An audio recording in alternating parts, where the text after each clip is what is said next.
Doho mochung'ne weche jotich ochungo kepo mar obila e pacho ka gikone duol mochung'ne weche obila National Police Service Commission onge kod teko e bwo chik mar tayo kepo mar obila e pacho ka.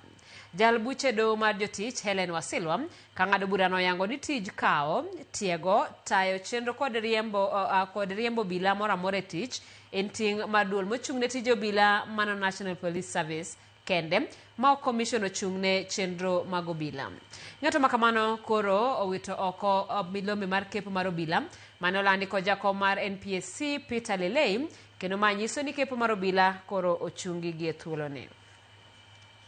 159 of 19 September 2025 as unconstitutional and constitutional for violating Articles 24, 238 2D, 239 1C, 243 and 245 4C of the Constitution. And a permanent injunction order is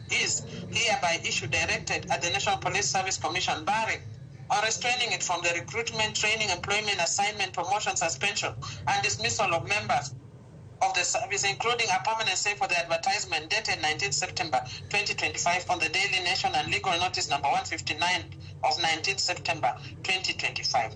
In terms of cost, there will be no order of cost, and that is the judgment of the court.